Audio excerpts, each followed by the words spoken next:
Samantala, arestadong isang lalaki dahil sa pagbebenta ng hindi rehistradong food supplement. Nakuha rin sa suspect ang mga bote ng food supplement na nagkakahalagang 30,000 pesos. Yan ang ulat ni Ryan Lasigues. Hindi pa tapos ang lalaking ito sa pagkain ng arestuhin ng mga operatiba ng PNP Anti-Cybercrime Group sa Cagayan. Suspect siya sa pagbebenta ng hindi rehistradong food supplement panglinis sa kidney. Nag-ugat ang operasyon ng ACG matapos na madiskubre sa kanilang cyber patrolling ang ginagawang pagbebenta ni alias Carl ng gamot. Advisory ang ating Food Drug Administration Office na ito ay walang assurance kasi ito ay not registered sa kanila, so ito po ay pinagbabawal.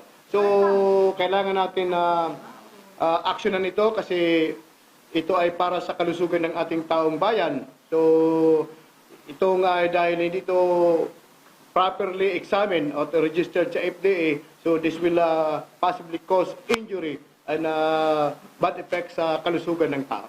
Bago isagawa ang operasyon, nag-test buy muna ang mga operatiba para ipasuri sa Food and Drugs Administration o FDA ang naturang mga food supplements. Nang makumpirmang hindi ito rehistrado, agad nagsagawa ng entrapment operation ang mga pulis. Nakuha sa suspect ang nasa 150 bote ng food supplement na nagkakahalaga ng 30,000 piso. Ayon kay PNP ACG Director Police Brigadier General Wilson Asueta, una munang user ang suspect bago ito naging seller ng food supplement. Ang report ng ating operatiba base sa kanilang interview, so binibita niya ito sa pinakamalapit sa kanya, yung mga kapitbahay at kamag-anak.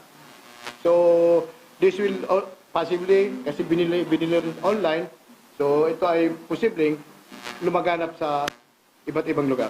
Nabibili niya umano ito online sa halagang 100 piso at ibinebenta ng 200 piso. Nakakulong na sa Cagayan ng suspect at naharap na sa kasong paglabag sa Republic Act 9711 o Food and Drugs Act of 2009 in relation to Section 6 of RA 1175 o Cybercrime Prevention Act of 2012. Merong 10 years of imprisonment ang nandito or a fine of 50,000 ang pinakaano. But depende sa amount o sa anong drugs ang nandito. So maraming ano rito merong imprisonment from 1 year but not more than 10 years.